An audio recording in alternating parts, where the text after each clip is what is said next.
Hey, Chaim. Hey Phil, how are you doing? I'm doing well. How are you? I'm good. All This is right. my first time doing an Instagram live, so I feel very Well, cool and trendy right I feel honored with that. now. So good morning, everyone, and thank you for joining us for Zeifmans non-resident digital event series, Cross-Border Edition. My name is Chaim Rosner, and I'm a U.S. tax manager here at Zeifmans. Let me share with you a little bit about Zeifmans before we begin. Zeifmans is a full-service tax accounting and business consulting firm, which many businesses are either already expanding across border or have already established themselves in conducting business in the U.S.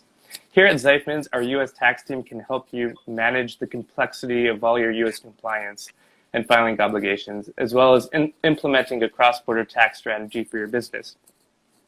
Please feel free to ask questions throughout, and we will try to address as many of them as we can at the end of our interview. With that, I would like to officially introduce you to our guest, Phil Rosenzweig, CFO at Browze, who I've had the honor to work with in the past. Phil, tell us a little bit about yourself and what you do. Sure, Chaim. Before I do that, I just want to make note.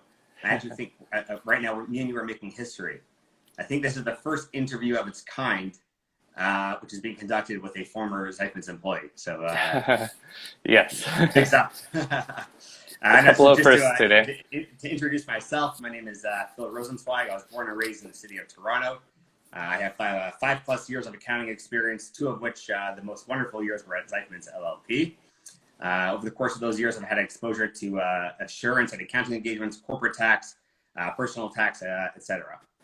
In May 2020, I joined Browze, which is BROWZE, which operates Browze.com, which is a cross-border marketplace providing consumers with well-priced, well-sourced, well-selected products from factories overseas. Okay, great. So we'll get into the questions. Without giving away, I guess, your trade secrets, how do you stand out? Yeah, how do you stand out in the crowd from your competitors when entering a new market? Yeah, so it's certainly challenging, but we actually try to differentiate ourselves by maintaining a very selective marketplace rather than a wide open marketplace. What I mean by that is that we carefully review all sellers that enter our marketplace. So, for instance, as a new seller comes in, all new sellers undergo a quality control audit by a third party. Then on the product side, all products before being listed on the website, they also go through a quality control process, which involves a hands-on procedure by our team members in China, actually. And additionally, we also do our own copywriting and photographing of the items, so that when a consumer makes an order on Browze.com, the product they receive is going to be exactly as described. There won't be some sort of scaled down or scaled up version. And of course, at a minimum, we hope their expectations are met, and of course, we hope they're exceeded as well. Great. Since my specialty is U.S., what are your top issues with U.S. customers, and how do you solve these issues? So a big challenge in selling to U.S. consumers, I would say first and foremost, is the logistics of managing product returns, and really making sure that ultimately in our scenario, our best strategy is in place, which obviously depends on the volume that we have to deal with, combined with the limitations of company resources. But another actually big issue is actually accepting payments from U.S. customers through credit card processors. And I imagine this might be a surprise to some people, but it's actually incredibly hard to start to collect from credit card processors that are in the States. So first and foremost, I just want to say it's critical to use a local processor. If you don't use a local processor, local meaning in the U.S., you get dinged with a 1% fee, which in a high volume and margin sensitive business, that can really be the difference between night and day. And in order to use a local processor, a Canadian company would need, of course, a U.S. tax ID number, which isn't always so simple and easy to get. You can always ask Zeifmans. Yeah, exactly. And even once that tax ID number is obtained, I can only speak from our experience, we found that U.S. credit card processors are actually still reluctant to deal with a Canadian corporation. Right. Okay. What's your number one piece of advice for non-brick and mortar marketplace looking to expand into a new country?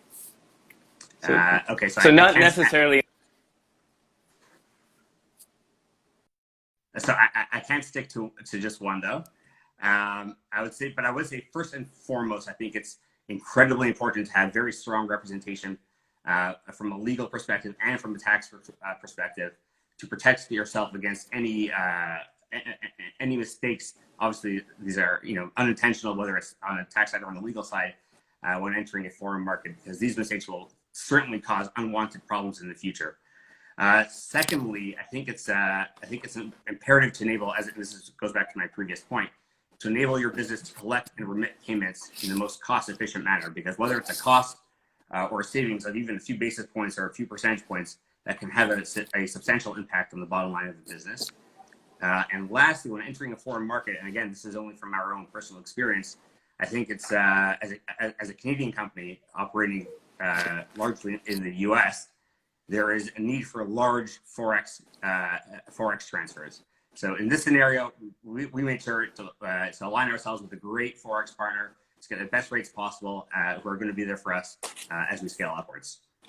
Okay, and how has COVID-19 affected your overall business and shipment of goods to consumers? Yeah, sure. So in the early months of 2020, the disruptions in China actually did cause quite a bit of shipping delays, which ultimately had cascading effects on the operations of the business at large. However, in time, we adapted to the circumstances. We reviewed the carriers that we have on our list, and actually we came out of it. So right now we're actually seeing faster than ever delivery times, and also higher than ever customer satisfaction scores. So which seems surprising. Yeah, so we're very happy with the progress we made. It's fantastic.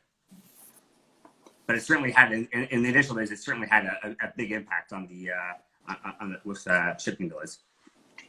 Okay, great. Tell us some tax issues you've had that you faced when selling to consumers in multiple states, and how you solved them. Yeah. So from a tax perspective, that's a big issue.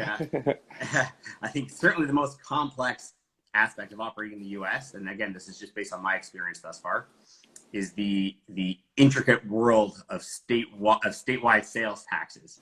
So just to give listeners context, I believe this was in 2018, the U.S. Supreme Court upheld the ruling in I think it was Wayfair versus South Dakota, and a Wayfair versus South Dakota case, which ruled that once a certain threshold is reached, which, by the way, those thresholds vary from state to state. Yeah. Even out-of-state corporations must collect and remit sales taxes. And again, so for those listening, U.S. sales taxes are very different than Canadian sales taxes, and the rates vary depending on whether it's the nature of the product, the county, the city, or even the zip code. So to manage this whole process, it would really be an incredibly draining on our resources. So what we've done is we partner with a third party, which by the name of Avalara. And so we've integrated their software to monitor our sales volume on a state-by-state basis, just to make sure that when we've reached those sales thresholds, our systems and processes are all ready to go to collect and remit sales taxes. But it's I've delved into this world, and it doesn't look so pretty, this world of U.S. sales tax. So it's very hard to comprehend. It's very complex. And if you want to learn a little bit more about it, you could join our webinar at 1 p.m. Do you have any closing thoughts? Nothing, no major closing thoughts, other than just to say that I'm very happy and honored to be here with you, Chaim, and of course with the firm at large. Zeifmans always provides us at Browze with excellent accounting and tax counseling, and I thank you very much for having me on behalf of Browze. Great. If anyone has any questions, feel free to contact Zeifmans or Phil. You can connect to us through our bios. Thanks again, Phil. And don't go anywhere. Join Kobe Rosen at 12 p.m. for his interview with Max Reed. When I hear Kobe's live on Instagram, that's something I would never miss. Yeah, well, 12 p.m. Be there. 12 p.m. sharp. Thank you, Chaim. Thanks. Great to see you.